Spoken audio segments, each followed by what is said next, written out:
Tuhan, Kau tahu kerinduan kami.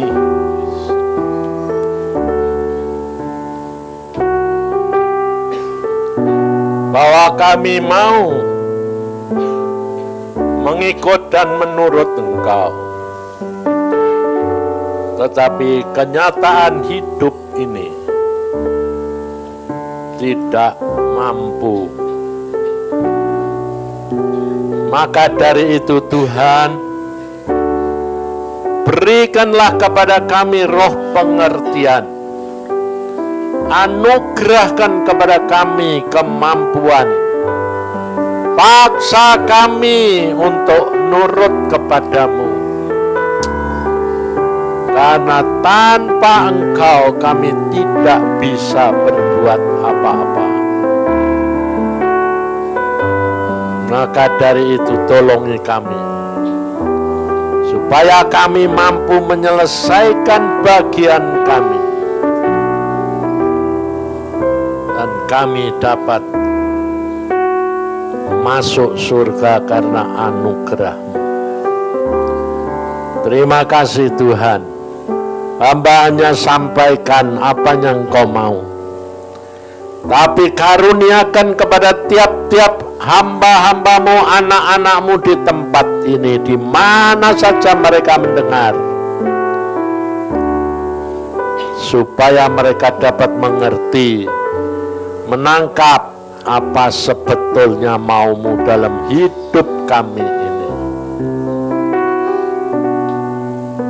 Terima kasih Tuhan, karena Engkau baik dan pengorbanan-Mu yang menyelamatkan kami. Dalam nama Tuhan Yesus kami percaya dan mengucap syukur. Mari Tuhan Roh Kudus, Engkau yang beracara. Dalam nama Tuhan Yesus kami percaya. Amin.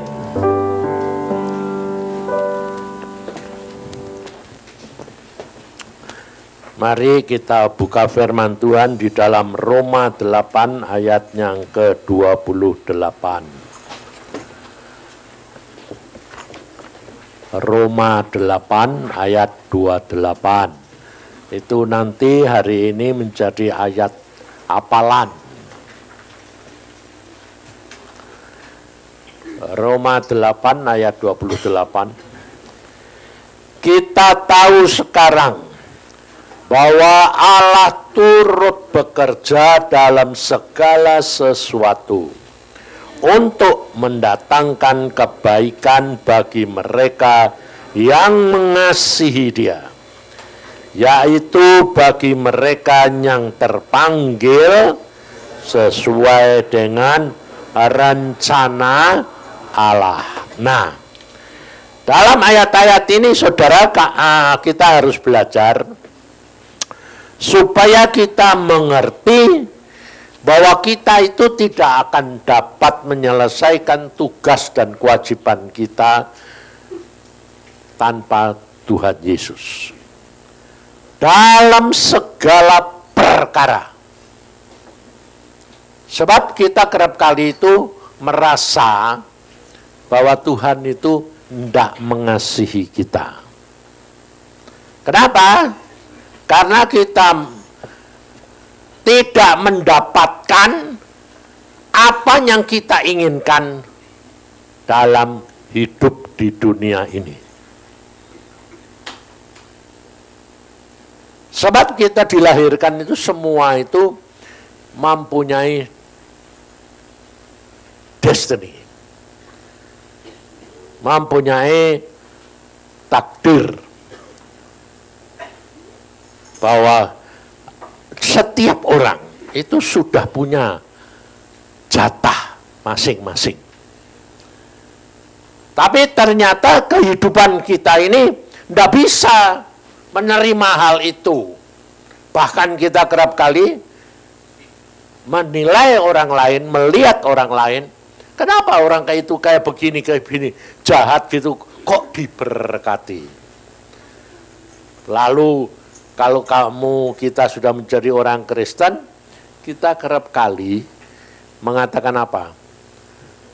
itu bukan kenal Tuhan Yesus kok diberkati.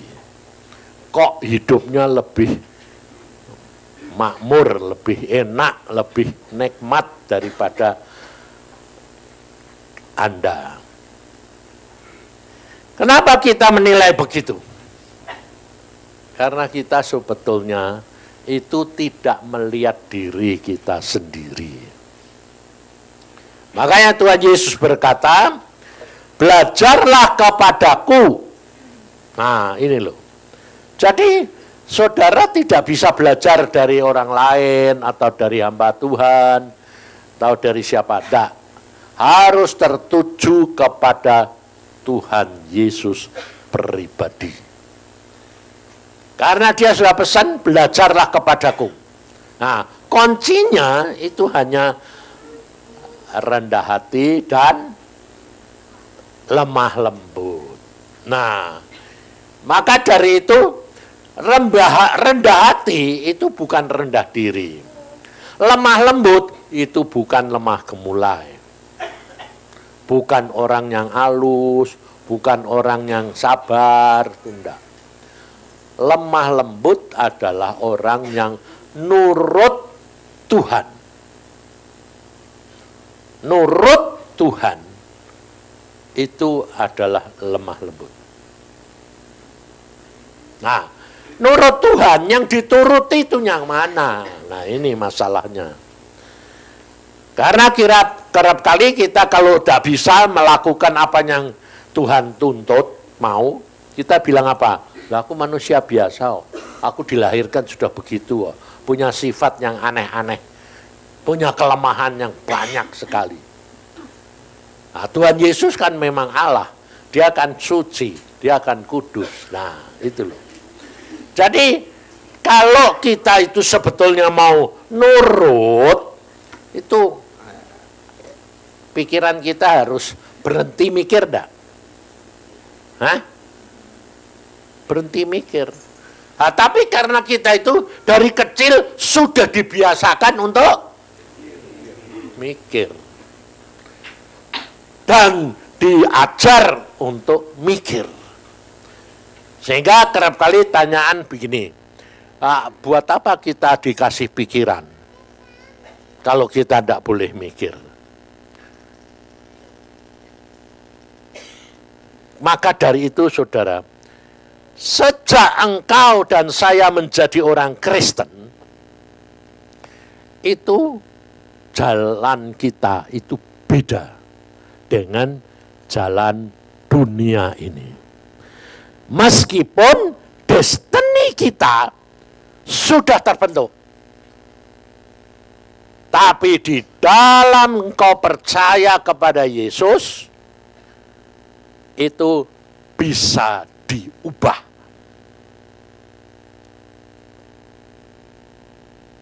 Nah, sehingga kalau saudara itu dengar dari orang lain, banyak orang pergi ke paranormal, ke dukun, ke orang pintar. Karena apa? Karena mereka kok bisa tahu bahwa nasib kita. Iya, karena apa? Destiny kita itu sudah ada tanda-tandanya di dalam tubuh kita. Makanya jangan kaget. Jangan lalu sedikit-sedikit bilang, itu setan. Memang setan, tapi bukan berarti itu kamu nuruti setan. Karena apa? Karena setan itu yang mau jadi Tuhan. Jadi apapun yang Tuhan lakukan, setan melakukan lebih dahulu. Saya sendiri terus terang, dalam belakangan akhir-akhir ini, kalau dalam bahtera ini, kalau saya itu mikir pakai pikiran, saya jadi takut. Takutnya apa? Sebab yang kita lakukan tuh tidak masuk akal semuanya. Coba contohnya belakangan kemarin duluan kita pergi ke Rusia. Kita pergi Rusia itu jumlahnya itu hampir 400 lebih. Nah, Lalu kita hamba-hamba Tuhan itu punya tugas sendiri-sendiri.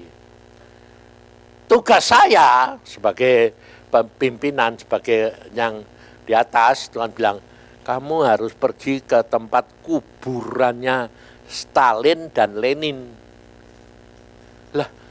Lah, pergi kuburan itu ngapain? Betul enggak? Kalau akal kita lalu ngomongnya apa?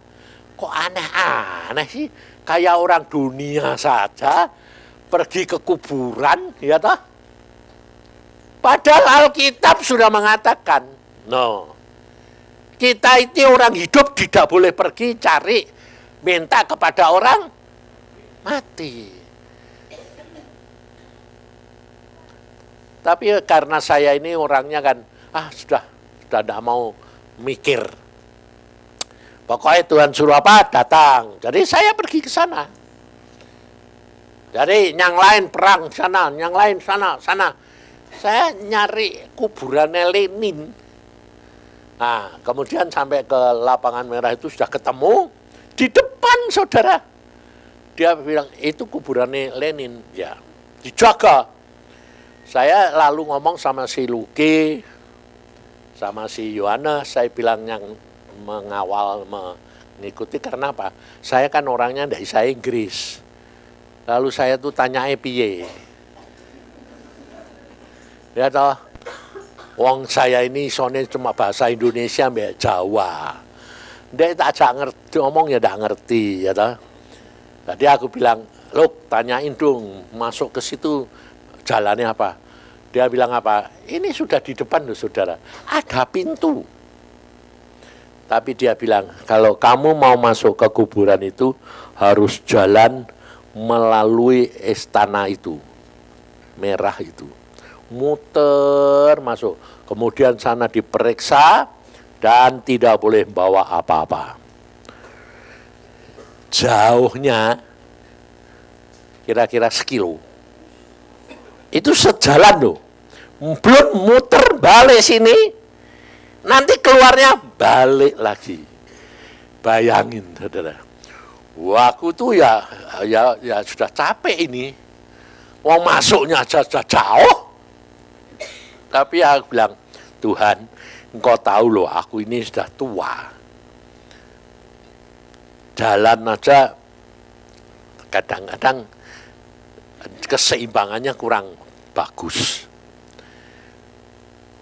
Tapi karena ini harus aku lakukan, saya jalan. Nah, saya jalan, muter. Lalu Luki bilang, Om, saya capek. Capek sih capek.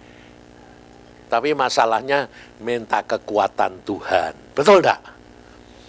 Nah, kerap kali orang itu bilang apa? Capek, enggak. Jadi capek bilang enggak. Lah kalau gitu itu sebetulnya apa? Sombong? Belum tentu loh. Orang gitu itu karena punya keyakinan. Betul? Bahwa di dalam Tuhan aku bisa, betul? Nah, tapi sebetulnya orang gitu itu dia melakukan dengan kekuatan sendiri, enggak? Dengan kehendak sendiri, enggak? Ya, kita tuh tipis sekali. Tapi kalau saya orangnya memang ya capek ya, bilang capek lah, jujur. Makanya kalau ada orang sakit, namanya kanker, sudah divonis mau mati, dia bilang, enggak, kamu kanker, enggak. Loh memang kanker kok enggak, itu mau apa, aku bilang gitu. Jadi kalau orang itu konseling sama saya, bilang, Pak, saya kena divonis dokter gini, ya sudah. Lah terus, saya kan percaya Yesus bisa menyembuhkan, bisa. Kalau, masalahnya itu kalau Tuhan mau, wong dia adalah yang awal dan akhir dan pencipta. Tapi masalahnya kerap kali Tuhan kebentur kepada kenyataan, karena di samping Tuhan ada setan yang selalu nuntut. Sehingga kerap kali kita itu tidak bisa tahu. Saya mengatakan apa? Kalau orang itu konseling, Saya bilang, jujur di hadapan Tuhan. Jadi jangan Tuhan yang kamu atur. Tuhan bisa, memang dia bisa. Tapi masalahnya dia mau, meskipun dia mau sekalipun, dia kebentur kepada keadilan. Karena ada samping itu ada setan yang selalu menuntut. Nah, jadi kamu harus jujur. Kalau kamu jujur, ya memang aku sakit, ya toh. Tapi Tuhan, aku minta tolong apa yang aku harus lakukan. Boleh ndak aku mengalami kesembuhan. Nah, itu kamu tinggal percayamu sama Tuhan. Tapi kerap kali kita itu ngatur Tuhan. Maka dari itu, saya ingin hari ini itu share. Artinya, apa sih share itu? Oh, berbagi. Aku ya udah ngerti kok, ngerti nih kalau share itu ngomong-ngomong. Saya mau membagikan apa yang pengikutan saya dari Tuhan. Sebab banyak orang itu nganggapnya gini, ya itu kan Pak Yusa, hamba Tuhan. Nah, ya toh.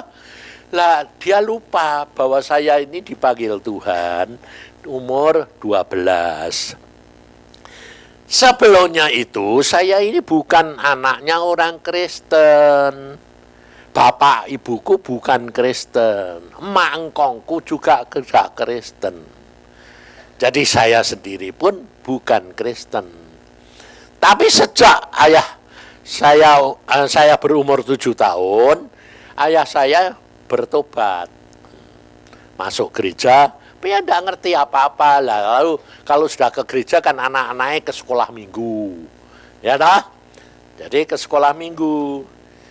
Jadi di sekolah minggu, saya ini termasuk orang yang terbelakang. Sampai umur 3 tahun belum saya jalan, belum saya ngomong. Baru kira-kira umur 4-5 tahun itu baru mulai jalan, mulai belajar. Jadi jangan kaget kalau saya ini sebetulnya orang cacat. Nah, jadi tenang aja, aku saja memang cacat, mau apa. Sehingga pada waktu sekolah minggu itu umur 7-8 tahun sampai 10 tahun tuh, saudara tahu, Natalan itu kan kelahiran Tuhan. Saya itu ditanya sama guru sekolah minggu, Natalan dapat apa? Saudara tahu jawaban apa? Lemper.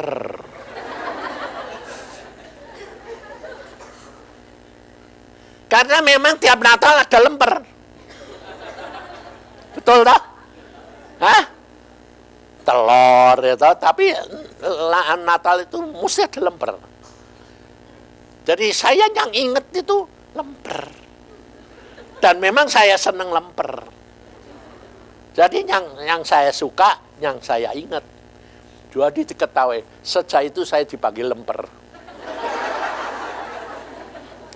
Sejak itu temanku semua manggil itu lemper, kurang ajar lah. Tapi saya ya lucu, dipanggil lemper kok ya saya enggak kesinggung itu. Ya enggak sakit hati. Nah, saya bilang gini, lah memangnya di Natal ada lemper kok. Dan aku tidak dapat apa-apa, yang paling seneng lemper. Jadi apa adanya, ngerti tidak saudara? Nah, jadi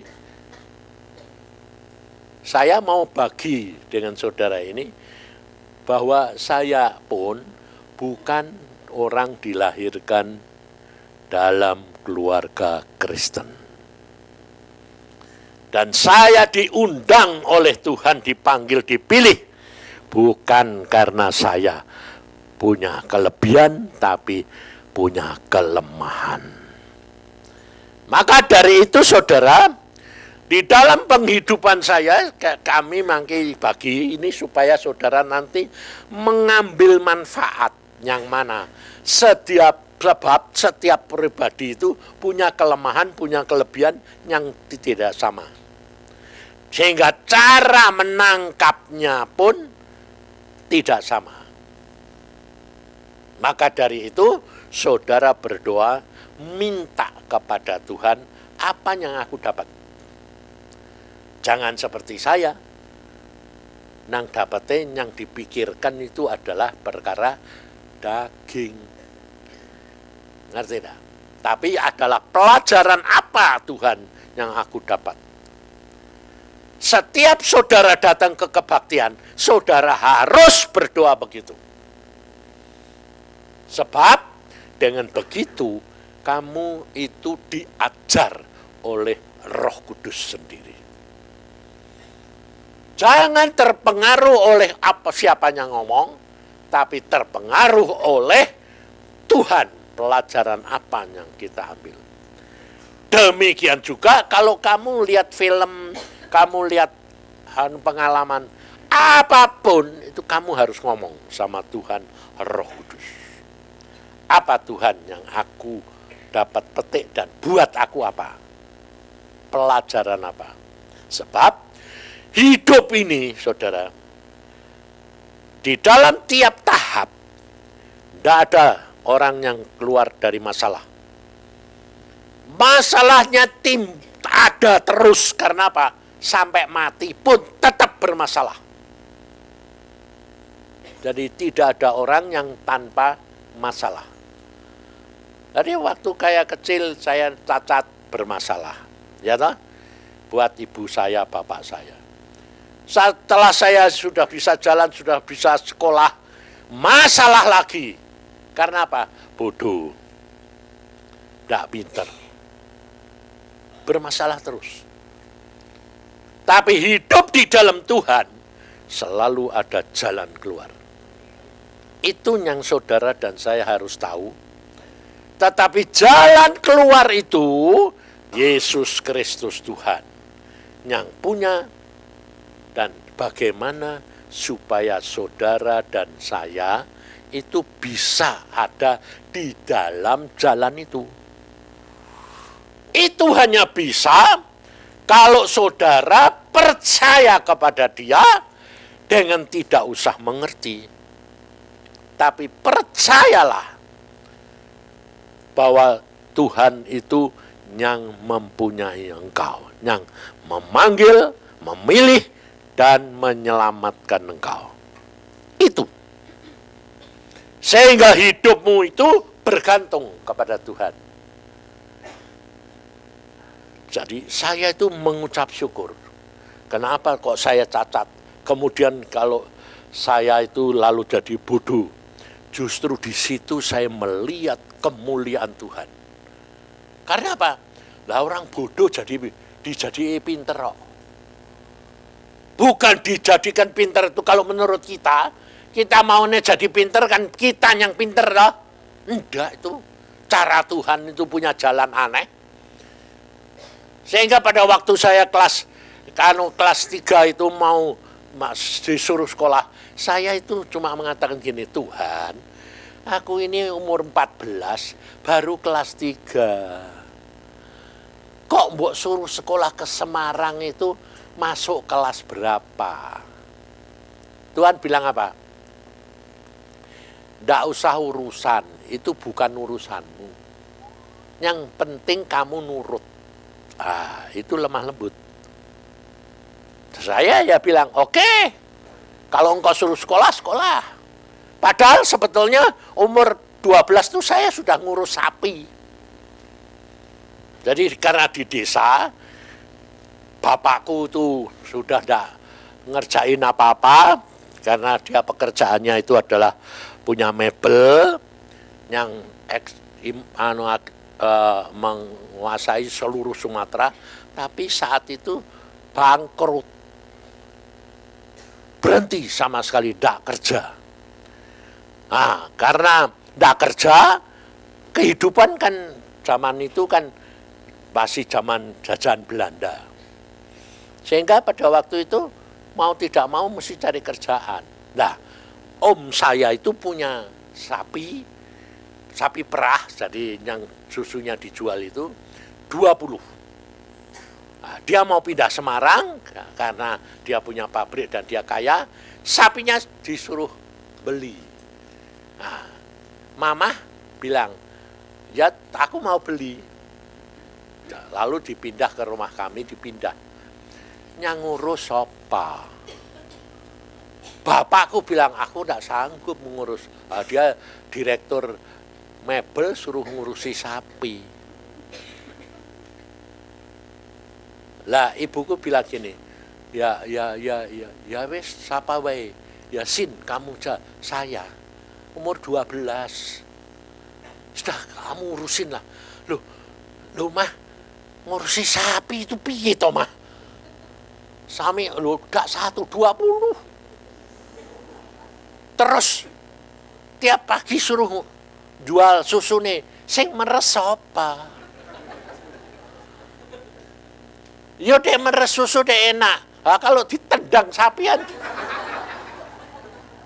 sekali kan gepeng. Iya toh? Belum nanti ngurusin makanannya, memandikan. Belum lagi nanti jual susunya. Tapi karena keadaan memang tidak ada, ya sudah. Jadi saya kayak orang dipaksa. Tapi anehnya ini loh saudara. Saya disuruh, ya tidak merasa beban. Saya merasa nih, oke lah, wes ngurusi sapi ya sapi lah. Jadi tukang sapi, gembala sapi. Dan saudara tahu, itu kalau sapi zaman dulu itu kan enggak model zaman sekarang, manunya bagus. Ini tanah yang campur dengan kotoran sapi. Kalau musim hujan, wah beceknya itu segini. Makanya kaki saya ini rusak semua. Dua-dua rusak, hancur. Sampai sekarang. Tapi sudah disembuhkan Tuhan. Tapi tanda-tanda kerusakannya tetap ada. Nah itu Tuhan. Caranya itu aneh-aneh. Dia nyembuhin, kenapa enggak sempurna? Loh ya saya suka itu ya. Wong disembuhkan gitu ya sudah sempurna. Dulu nih kuku saya enggak ada semua loh saudara. Kuku kaki ini enggak ada, hilang. Jadi kayak orang kena kusta. Wow, tapi kalau sudah gatal, kepengen digaruk sampai luka, darah keluar. Itu saudara tahu, saya ngalami berapa? 20 tahun. Tapi lucunya kok saya tidak nyesel. Sehingga saya itu kecil itu tidak bisa pakai sepatu. Jadi saya kuliah barang itu pakai sandal. Sehingga dosen, kamu kuliah kok sandalan? Loh, soalnya kakiku tak angkat gini Pak. Kalau pakai sepatu, nggak bisa. Demikian keluar pakai sepatu, keluar keringat, gatalnya setengah mati.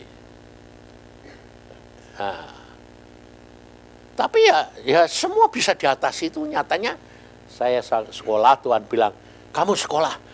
Oh, sekolah apa? Saya bilang, udahlah ngurusin ini loh. Nah, saya juga tidak sadar. Jangan saudara kira kalau saya itu ngomong gitu itu, saya tahu dengar suara Tuhan. Tuhan ngomong. Enggak. Lah, kok kamu tahu kalau Tuhan suruh kamu sekolah? Ya enggak tahu. Lah, kamu tahunya bagaimana? Cuma rasanya suruh sekolah, sekolah lah. Jadi dipaksa Tuhan dengan cara-caranya Tuhan. Saya bilang, oke, saya mau sekolah. Saya bilang sama mama, Mah, saya mau sekolah. Nah, kamu sekolah itu biayanya siapa? Wong ini kamu ngurusi susu saja, hasilnya dibuat makan kita. Jadi saudara, saya umur 12 itu ngurusi sapi, meres sapi, jual susu, bangun sudah jam 4 pagi. Yang lain enggak, saya tok. Nah, lucunya, yang lain kok enggak mau, kenapa? Ya enggak tahu. Tapi saya enggak jengkel, enggak. Ya rasanya ya biasalah. Akhir bulan nagein. bikin kwitansi sendiri. Jadi bukan bapakku yang bikin terus saya suruh nagih. Dah. Lah saya sendiri itu kan nulisnya kan kayak cakar ayam. Ya sudah, tidak peduli saya. Ya ndak nyesel. Ya bikin. Aku bilang, "Loh, Mah, nagih ini piye?" Ya bikin kwitansi, piye carane? Ya itu ditulis gitu, sopo, berapa mbok tagih no, ya wis. Ya pergi sendiri nagih. Tapi duitnya tidak masuk kantongku. Kalau sudah datang, setor mbak mama. Ya udah. Itu hidup berapa tahun? Sampai saya pergi sekolah. Nah, saya mau sekolah. Papa bilang, "Loh, kamu sekolah nanti yang ngurusi sapi siapa?" Aku udah sanggup. Nah, aku meni, lah terus piye, Pak? Adekku tidak sanggup, ya wis to, Pak. Terus dia pakai, ya dijual. Jual, saudara. Ngerti tidak?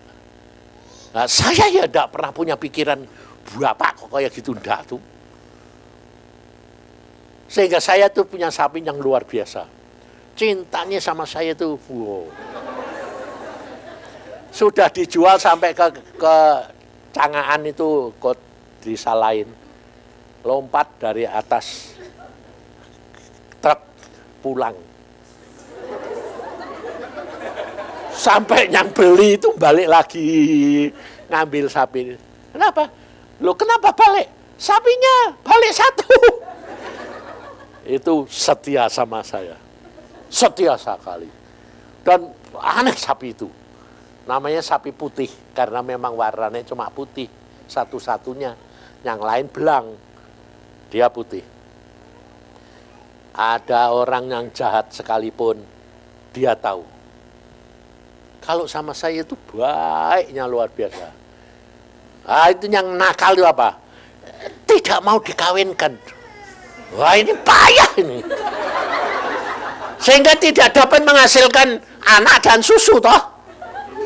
Wah, aku bilang ini sapi kok aneh sih Tuhan. Yang lain ya mau kawin, ini tidak mau. Dan padahal kalau sapi itu dikawinkan ya kan dimasukin dalam kuk supaya tidak bisa gerak. Dia itu ada sapi model kayak gitu tuh saya belum pernah ketemu. Kenapa? Kalau dia mau dikawinkan, dia gantung diri. Jadi di dalam kuk itu kakinya dilemesin jatuh. Bayangin, saudara. Itu tidak sekali, berkali-kali. Kalau dipaksakan mati. Aku bilang, ya sudah, tidak usah lah. Terus bagaimana caranya? Nah, terus ini tidak mau kawin nih, Pak. Ya tidak tahu. Sudah gini caranya. Ya, itu ya dapat hikmat. Misal gini, ini minta itu harus apa itu kenal dulu. Bayangin saudara, itu kan hal tiap hari sepele, tapi pelajaran yang luar biasa. Jadi saya bilang sudah lepasin, jantannya juga lepasin. Karena rumah saya itu kan 3.000, jadi anunya lah, mana luas. Udah lepasin, biar kenalan dulu. Jadi kenalan, jadi sebulan kemudian baru ketahuan dia itu mengandung. Berarti kan mau kawin. Kurang ajar. Mosok aku harus nunggu sebulan baru kamu bisa ngandung. Itu waduh aku sampai aneh. Pelajaran yang banyak. Dengan hidup dengan Tuhan. Itu juga begitu. Saudara. Jangan menurut kehendakmu sendiri, tapi harus belajar nurut Tuhan. Dia yang ngatur, bukan kamu. Semua diatur dia, meskipun kamu tidak mengerti. Dan kamu pun tidak punya biaya. Tapi kalau kamu nurut, Tuhan yang ngatur hidupmu. Kenapa hidup kita kerap kali kalau kita ndak naik-naik? Artinya kita hidup dalam pas-pasan, terus tapi kok tidak naik-naik? Karena kita tidak nurut. Kalau engkau nurut, kamu akan dituntun Tuhan luar biasa. Saya alami sendiri. Dari situasi gitu sampai masuk sekolah ke Semarang, saya pun tahu kita tidak punya duit, tidak punya mobil. Untuk pergi ke Semarang itu butuh waktu sehari. Padahal kalau om saya datang itu 3 jam sudah pulang lagi. Dengan mobil 3 jam. Tapi saya pergi ke Semarang pakai apa? Pakai kereta kuda. Jadi dari Jepara ke Pecangaan ganti kuda. Dari Cangaan ke Mayong, ganti kuda lagi. Dari Mayong ke Kudus, dari Kudus ke Demak, Demak Semarang. Dari jam 4 pagi, jam 8 malam baru tiba di Semarang.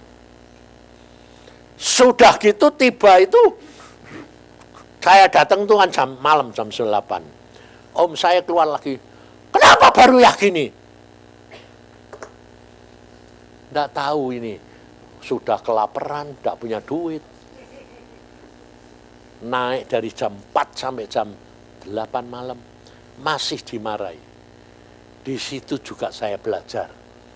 Kita harus mengalami, kenapa kita harus mengalami jadi seorang hineni?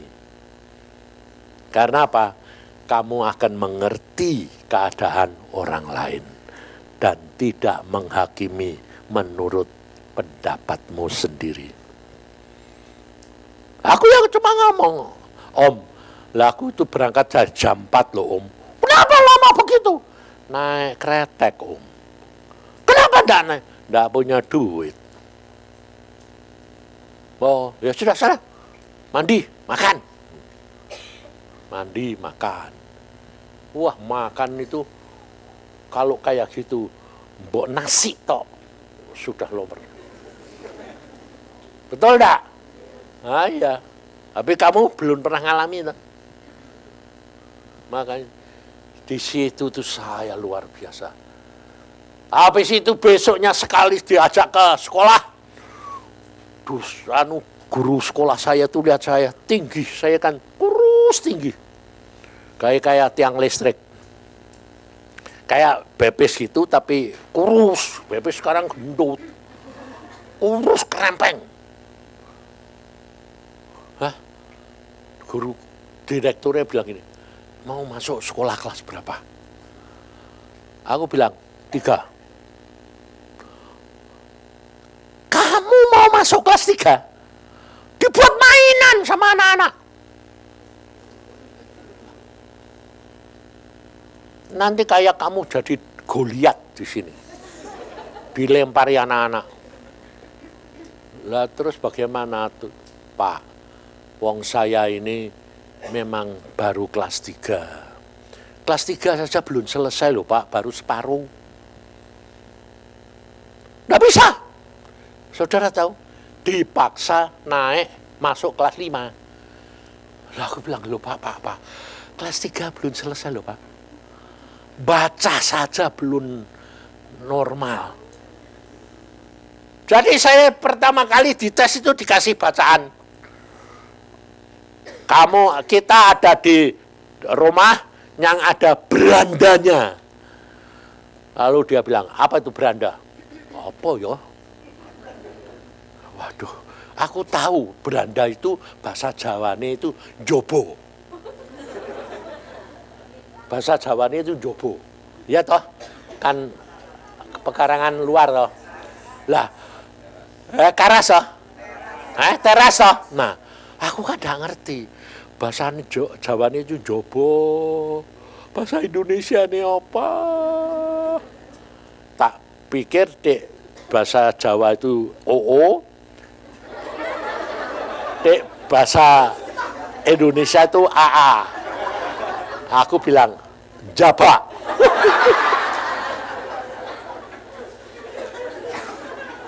Om saya sama direkturnya ketawa tidak habis-habis. Tahu dia bilang, lah orang kayak gini, baca saja belum bisa, terus bagaimana? Saudara tahu, kenapa kok dia bisa memaksa saya harus kelas 5? Nah, dasarnya apa? Hah? Dasarnya sudah gede, ya loh? Jangan dibuat mainan. Saya dipaksa jam tanggal di kelas 5. Buat saya itu penderitaan enggak? Itu malapetaka enggak? Itu penghinaan enggak? Dari kelas 3, 2,5 jadi kelas 5. Saudara tahu di sana makanan saya apa? Tolol, bodoh.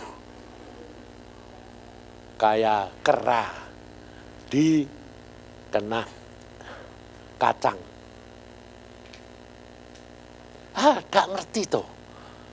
Tiap pagi ditanya, sudah siapa yang gak bikin PR? Saya. Guys, yang dibikin apa? Gak ngerti Papa. Jadi cuma satu. Lalu gurunya bilang gini, biasa. Anehnya, saya yang gak sakit hati itu. Lah memangnya bodoh mau apa? Jadi kalau di ini tolol, iya. Ya memang tolol lah sih. Itu orang normal pada. Hah? Enggak, itu enggak normal tuh. Lah saya kok bisa gitu? Ya enggak tahu. Ngerti enggak? Di sini itu saudara tahu, hidupku itu sudah diatur oleh Tuhan. Dan ternyata si kelas 5 jadi tontonan gitu sampai batas waktu untuk diturunkan. Tiap 3 bulan dites Daisa turun kelas 4. Nanti kalau 3 bulan Daisa turun lagi kelas 3 balik. Oke, saya ya oke. Habis mau les tidak punya duit, mau apa-apa, tidak punya duit mau apa. Saya ikut Om cuma dikasih makan sama tempat tidur. Habis itu saya juga harus kerja nimbang kacang dan kapuk. Tiap jam 3 sore ada kacang kapuk pabrik datang, saya harus pergi ke tempat Tireman namanya untuk nimbang itu. Dan Tireman itu kampung apa? Tukang copet. Jadi kumpulan tukang copet. Ngerti saudara? Tahu kejahatan, tahu apa itu. Kalau secara manusia, hidup saya itu kan enggak karu-karuan, betul? Tapi Tuhan mendidik itu begitu. Setelah saya mau diturunkan, baru Tuhan yang ngomong pagi-pagi mau sekolah. Mulai hari ini, kamu nanti jadi bisa. Itu tak ngomong gitu tak, enggak ngomong pinter apa-apa, enggak, jadi bisa. Nah, aku ya enggak tanya, bilang, bagaimana mungkin ini? Enggak peduli. Ya sudah sekolah, tetap sekolah, siap. Jadi apa? Tolol, bodoh.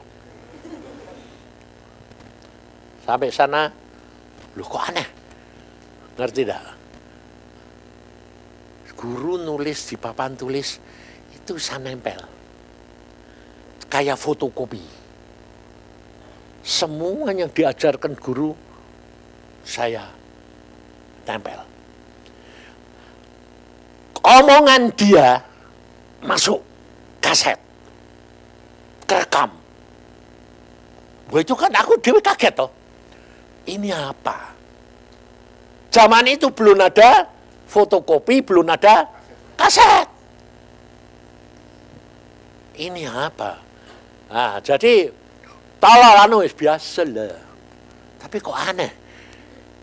Wah, lalu sama gurunya ini bilang gini, baca, ini bahasa koi loh, bahasa Cina loh. Wah, aku itu dulu jadi jago, tapi ya enggak tahu, sekarang hilang semua. Sekarang bahasa Cina sedikit aja, nulis nama saya aja lupa. Tidak bisa. Aneh tuh. Wah, padahal pada waktu itu kayak fotokopi, kayak kaset. Bahasa Cina. Nah, gurunya bilang, baca dari permulaan sampai akhir. Sampai waktu tempat saya, tidak bisa. Saya bilang, sampai mana? Temanku bilang, sampai sini. Nah, terus bacanya piye? Tidak bisa. Wah, gurunya marah. Sini tuh! Ya, saya datang ke depan. Karena kamu tidak memperhatikan dan tidak bisa. Sekarang baca dari permulaan sampai akhir. Ah, puji Tuhan. Bisa. Karena fotokopi itu. Karena kaset toh. Jadi saya bilang, oh, jadi dari permulaan, Jensen. Ya. Tidak usah lihat. Oh, lihat tidak ngerti. Cuma nyeklek kaset, klek. Suaranya dia toh. Kan itu dibacakan. Kayak guru yang ngajar kan baca perlahan, diikuti terus kita suruh mengikuti. Tak cekleknya gitu ngomong suara dia. Omonganku itu suara dia. Dari permulaan sampai akhir, gurunya melongo. Wah, kok persis suaraku. Dan dia bilang apa? Anak ini jenius. Sejak itu tidak dipanggil tolol, goblok. Jenius. Ngerti tak? Kalau Tuhan itu mau mengubah dalam waktu sekejap. Dan aku diubah kayak gitu pun, jangan kamu kira aku ngerti. Nggak ngerti. Orang lain bilang jenius, senang itu, aku ya nggak ngerti. Aku ngertinya ya biasa. Nah, karena itu karunia. Ngerti saudara?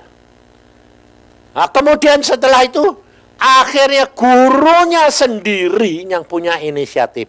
Bukan saya minta, bukan saya punya kebanggaan. Enggak.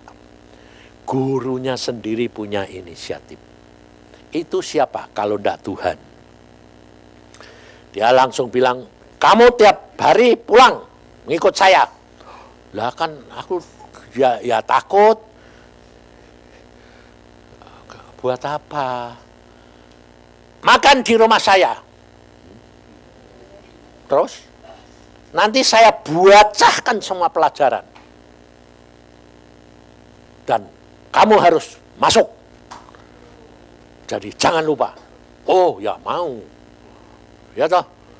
Habis itu semua matematika berhitung saya bikinkan dan kamu lihat, kamu pelajari. Ingat. Bayangin. Isa orang guru itu isa. Jadi saya pulang enggak pulang. Tiap jam 12 selesai turut mengikut dia. Dikasih makan. Dengar, belajar terus sehari-hari. Dalam waktu 1 bulan semua pelajaran kelas 5 habis. Kalau ulangan 10. Aku bilang asal angkanya tidak dirubah.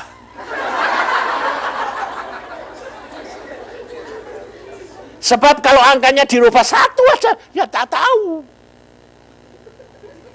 Umumnya berhitung itu 3 tambah 8 ya toh 11. Dia melajari itu, dia membuat soalnya itu, nanti jangan kamu ubah. 5 tambah, 6 tambah 5, 11. Tidak bisa aku. Tapi ya 8 tambah 3. Oh, gurunya bilang gini, ini kok aneh sih anak ini. Lalu saya itu tanya Tuhan, Tuhan, ini itu alat apa? Otakku kok jadi kayak gini? Lalu Tuhan tunjukkan, tuh lihat, aku dikasih topi. Pluk. Oh. Itu apa? Zamanmu belum ada. Nanti setelah kamu dewasa, ada. Namanya fotokopi dan kaset. Oh. Oh, cuma gitu toh. Ya sudah. Jadi saudara tahu, kenaikan kelas saya langsung dinaikkan kelas 6. Dengan tanpa mengerti apa-apa. Lalu direkturnya bilang gini, "Wah, ini anak kan aneh." Ya, kalau gitu suruh sekolah SMP saja sorenya. Jadi saya tidak boleh pulang. Kelas 6, masuk kelas 6, siangnya suruh masuk SMP. Sore. Aku bilang, "Masuk SMP?" Ya, supaya kalau kamu nanti lulus SD, lulus SMP rata-rata 8 angkamu, kamu langsung masuk kelas 2 SMP. Oh, ya. Jadi saya tuh tidak makan tiap siang, tidak bisa makan toh. Wong langsung sekolah ini kelas SD, langsung masuk SMP. Siang tidak pernah makan, makannya cuma pagi sama malam. Lapar, kalau lapar diisi leding. Pokoknya minum sebanyak-banyaknya. Ya ledeng toh. Air ledeng itu loh. Ledeng ya ledeng.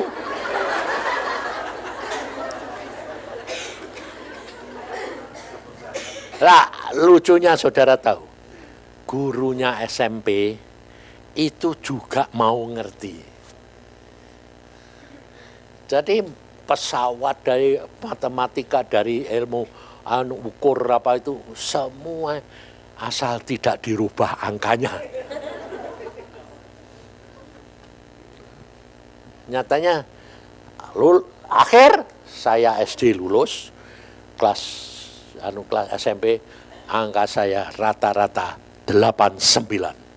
Langsung masuk SMP kelas 2. Kelas 2 ketemu nyonya. Yang dulu kecil-kecil lah kamu. Itu kecil-kecil kelas berapa? Kelas 6. Di SMP sama sama aku. Rasain gitu. Saya ketua kelas, dia wakil. Padahal saya pinter, enggak, bodoh, tetap ya kayak gitu tuh. Jadi jangan saudara kira kalau sudah gitu tuh terus jadi pinter. No. Tetap enggak tahu apa-apa. Baru akhir kelas 2 SMP, topi saya diambil. Tuhan bilang, sekarang kamu sudah normal, kamu seperti anak biasa. Cabut. Itu diletek, kayak topi dilem. Kletek. Apa sih Tuhan itu? Ya itu, kita ambil. Kamu sudah normal, bisa. Ngerti? Kalau kita hidup, saudara, bersama dengan Tuhan, dan ingat, bukan dikendalikan oleh pengertian kita. Itu namanya orang percaya. Tapi kalau engkau mengatakan aku orang percaya, aku percaya bahwa hidupku di dalam tangannya Tuhan, dan Dia yang akan mengatur. Tapi kamu masih ikut-ikut, itu bukan orang percaya. Karena Paulus sendiri pun berkata apa?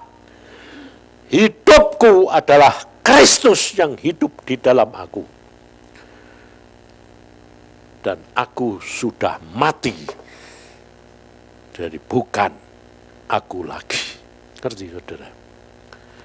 Dan engkau tahu, dan engkau boleh melihat, apa yang saya alami dari kecil sampai bisa jadi dokter, bisa diutus ke Irian, pulang ke sini, bisa punya anak-anak kayak Iin, Denny, dan Samuel, itu semua adalah karya Tuhan.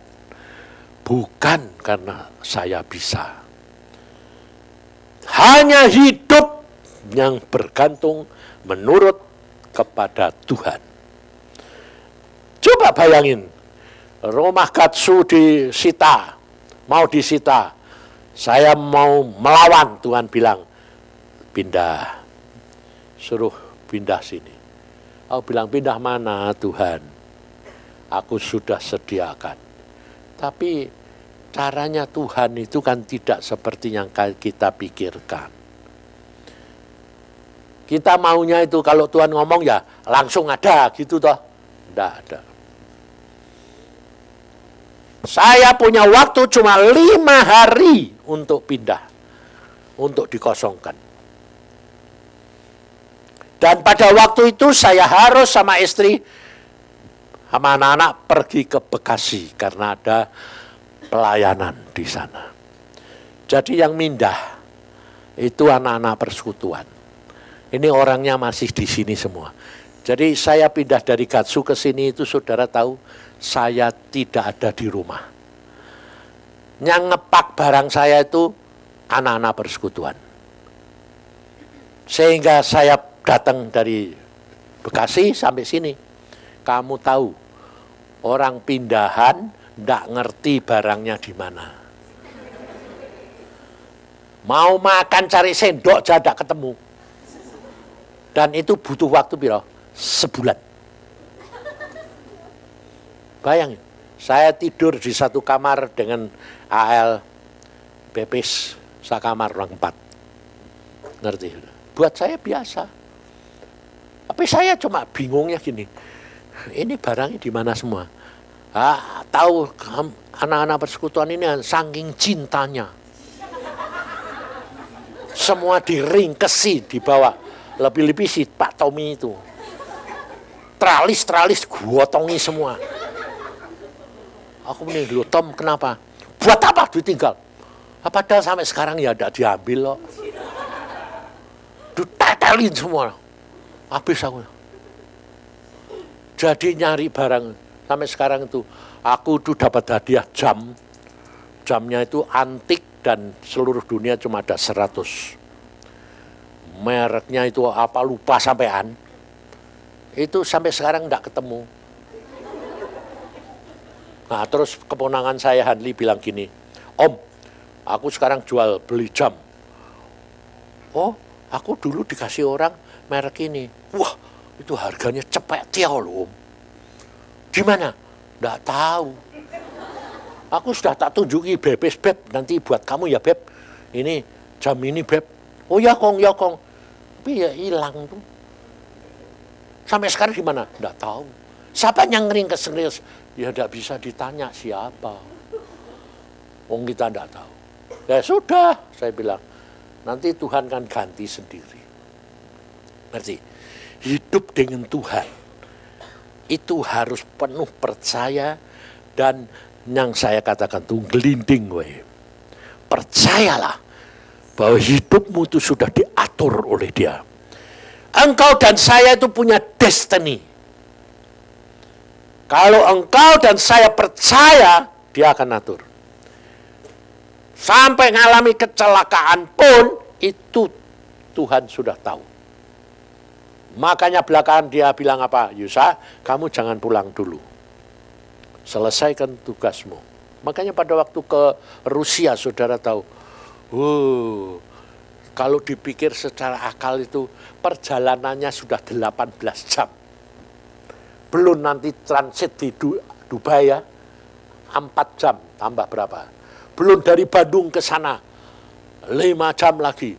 Saya tuh dalam perjalanan itu 30 jam. Di sana ngapain? Cuma datang ke kuburan Lenin, bayangin. Terus suruh ngapa? Suruh ngomong. Iya coba. Jangan pakai pikiran, kalau diperintah Tuhan, lakukan.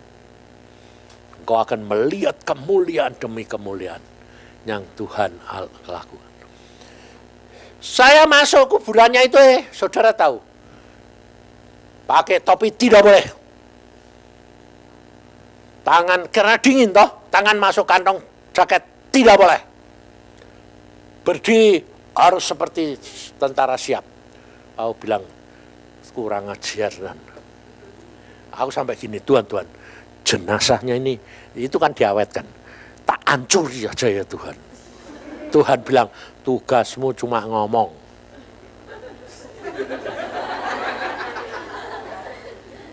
Jadi saya ngadep gitu, terus saya ngomong tidak boleh. Saya baru ngomong beberapa diusir. Tapi saya selesai. Hei Lenin, aku bilang, kamu bikin gara-gara aja. Tugasmu sudah selesai, kamu sudah mati. Sekarang serahkan semua kuasa itu kepada Yesus, Tuhan. Sebab waktumu sudah habis. Sekarang tinggal waktunya Tuhan untuk menguasai dunia ini. Udah keluar. Jalan lagi sejauh itu. Bayang. Makanya saudara, hidup dengan Tuhan itu hanya berkata apa? Menurut. Percayalah. Destinimu itu sudah diatur oleh Tuhan. Jangan khawatir, jangan takut. Coba contohnya, kalau nyanyian tadi, kalau Tuhanmu itu besar, luar biasa, sebetulnya kamu hidup itu penuh ada takut dan khawatir enggak? Hah? Kapan kamu bisa hidup tidak takut dan khawatir? Kalau kamu dekat kepada Dia. Kalau kamu tidak dekat Dia, pikiranmu jalan, kamu pasti takut, khawatir. Jadi hari ini saya kepengen mengajak saudara itu apa? Coba perhatikan hidupmu. Dari mana kamu diambil? Mengapa kamu bisa seperti ini? Itu adalah anugerah. Karena Tuhan mau supaya engkau menikmati dunia dan surga. Nah, bagaimana caranya? Adalah kalau kamu mau nurut, setiap hari, setiap saat kamu tanya Tuhan, apa yang aku harus lakukan? Bagianku apa? Lakukan. Kau akan tidak tahu, tapi sampai. Dan kamu menikmati. Dalam segala perkara. Jangan batasi Tuhan. Dan justru dalam perkara-perkara yang kecil, itu saudara harus belajar. Percaya, menyerah, Tuhanmu atur. Ngucap syukur, karena Tuhanmu tahu. Dalam segala perkara, Dia tahu yang terbaik. Jadi biarpun sekarang ini kamu ngalami tidak enak, percayalah, Tuhan sudah atur. Saya di dalam sekolah pun ngalami. Sampai saya jadi dokter pun ngalami. Setiap saat ngalami. Dikirim kemana ngalami.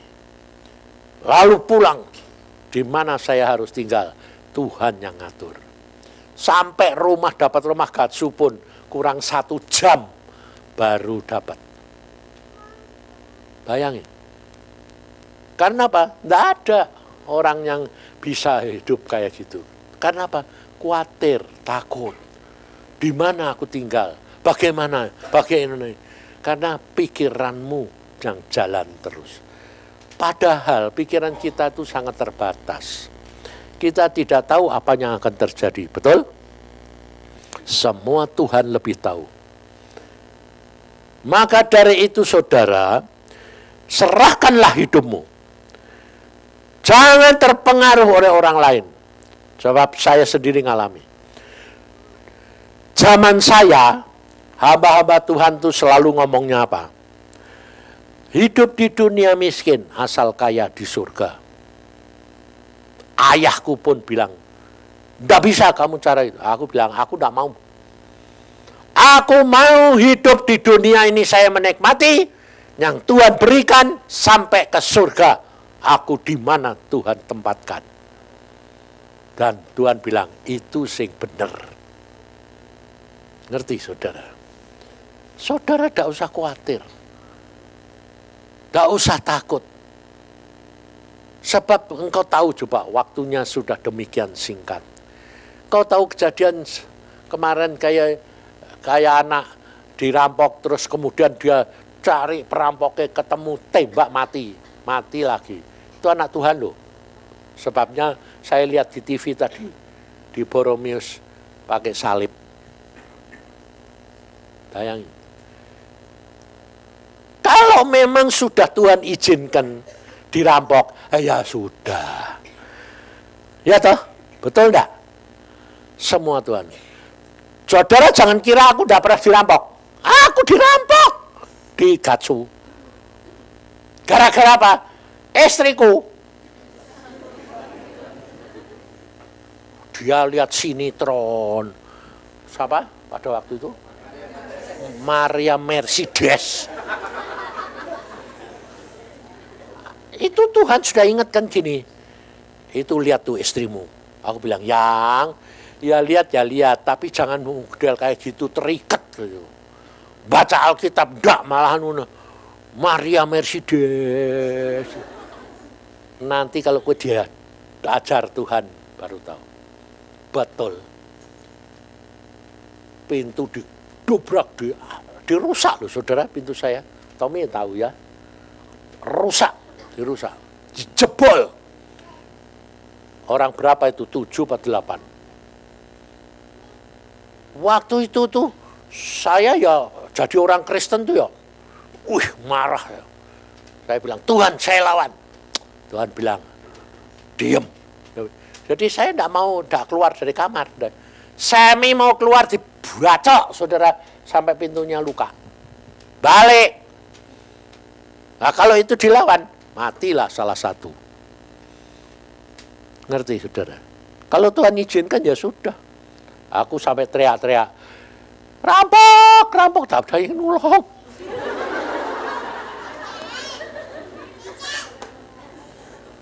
Ngerti saudara? Udah kalau. Nah, lucunya ngerti tak? Setelah dirampok, yang diambil cuma satu, TV. Padahal alat keyboard semuanya itu ada loh. Semua masih ada. Sepatunya anak-anak itu sudah dikumpulin. Kan sepatunya lumayan, merek Adidas apa-apa. Sudah dikumpulin di depan pintu, tidak dibawa. Yang dibawa cuma TV satu. Loh, TV-nya kalau TV baru, TV yang sudah mau daluarsa. Karena wanunya TV zaman itu kan lemarinya gede gitu. Itu ngangkut-ngangkutnya setengah mati loh. Cuma itu tok TV. Sampai polisi datang dia bilang, yang hilang apa Pak? TV. Dia geleng-geleng. Kok aneh sih Pak? Kenapa? Lah ini ada alatan yang tidak dibawa. Enggak tuh. Dia kepinginnya TV kok. TV kuno. TV antik. Padahal itu buat didik istriku itu. Terikat TV. Hah? Tuhan. Habis itu malah saya beli TV baru. Lebih modern. Iya toh? Tuhan tuh caranya aneh-aneh. Makanya hidup dengan Tuhan itu sudah gelinding aja. Percayalah. Jangan takut, jangan khawatir. Apapun. Tuhan sudah atur segala perkara. Hidupmu nanti akan tenang. Jadi jangan cari jalan dewek. Ngapain? Semua sudah disediakan, dia diatur. Tidak usah kamu bilang, Tuhan maunya apa? Itu namanya kurang percaya. Percaya saja Tuhan yang ngatur. Maka engkau akan melihat kemuliaan demi kemuliaan. Kamu lihat sendiri, aku sendiri, engkau bingung. Lihat Baptis WAL. Dia cuma bilang gini, Kong, kita ini mau kuliah di satu Maranatha, satu di mana? Unpar. Kan mobilnya tidak bisa Kong. Wah lu piye ya? Masa mobil sendiri-sendiri? Kamu kecil gitu kok. AL kan kecil. Terus tahu-tahu itu aku bilang, kamu mau pakai mobil Rebues tidak mungkin. Wong umurmu belum sampai. Umurnya baru 16. Bebes baru 17. Mana mungkin. Tapi kalau Tuhan mau, dia cuma kita sedang ngomong-ngomong. Nah ya, terus saudara saya datang. Ada apa? Kamu mau minta Rebues? Iya. Nah ini anak-anak ini kan mau kuliah. Ini kan mesti sedia mobil dan anu. umurnya kan belum sampai. Iya, tidak bisa. Ah, gampang. Dia telepon polisi, langsung polisi bilang apa? Si kepala polisi, suruh datang saja. Umurnya belum sampai, Pak. Tidak apa-apa, aku sih ngatur. Jadi kita tidak bohong. Umurnya belum sampai. Kamu berapa? 16. Kamu berapa? 17. Wes, nanti tak atur 17 18. Yang ngatur kamu loh ya. Kami tidak bohong. Dapat. Setelah dapat, saudara tahu. Jangan kira kalau semua itu lalu gampang gitu. Ada masalah. Masalahnya apa? Sampai di sana polisinya bilang gini, tapi ini bebas ya tak bisa masuk. Kenapa? Pakai celana pendek. Masuk kantor polisi, masuk celana pendek. Mau minta rebues lagi. Lah terus piye kong? Adik saya bilang, pulang dulu ganti. Susah-susah. Ayo masuk toilet bengkong. Kamu pakai celana ningkong, engkau pakai celana pendek kamu. Oh ya, masuk. Ganti, keluar dewek. Bebes yang lebih gede. Aku ngkong pakai celana pendek. Boleh masuk tak? 1 jam kemudian keluar. Ganti lagi. Jangan kamu suruh pulang kong pakai celana pendek dong. Masuk toilet lagi. Ganti. Ngerti saudara? Tuhan tuh selalu punya jalan. Meskipun aneh-aneh. Habis itu engkau tahu. Langsung kongnya bilang, loh kamu mau beli mobil apa? Ya baru lihat-lihat kong. Udah mobilku ini loh, CR-V ambil kamu. Loh mau jual kong? Ya sudah, sana ambil. Habis itu, si kecil AL, kong bagus itu apa? Harrier kong. Aduh, kamu kecil gitu kok, Harrier gede kayak gitu, keren kayak gitu. Ambilan mahasiswa kok pakai Harrier, mahal, mobil mahal. Oh enak loh kong. Nah, pokoknya sembayang kalau Tuhan oke. Kita mau beli Jaguar punyanya Denny. Saya bawa bengkel. Di bengkel ada Harrier. Dia bilang, kong Harrier. Oh ya memang bagus aku. Sang bengkel bilang apa? Dijual om. Punya mertua saya. Oh kong dijual kong. Dijual. Kalau Tuhan sudah atur, sediakan. Semua ada jalan. Akhirnya saya beli Harrier. Bayangin. Dan memang saya pakai enak. Memang enak. Oh enak ya. Saya juga seneng. Saya berdoa, Tuhan memang ini memang aku mau. Ngerti saudara? Kalau dia mau, semuanya akan diatur oleh dia. Indah. Dan kamu dapat menikmati di dunia sampai nanti di surga. Ngerti saudara? Kalau engkau pikir, saya tidak dapat duit dari mana? Pelayanannya belum tentu. Kayak ke Rusia barang itu. Apa pulang dari Rusia dapat duit? Enggak. Apa orang kalau konseling itu ngasih duit? Enggak. Malah kemarin tuh ada orang datang sama saya gini. Pak, kenapa? Saya mau titip berkat. Lo berkat atau titip? Ya kalau buat saya lumayan. Dia bilang, Tuhan bilang ini berkat buat Agung. Tapi harus melalui Yusa. Bingung enggak? Ya sudah, apa? Sini beratnya berapa? Pak, lihat. Nolnya kok 9.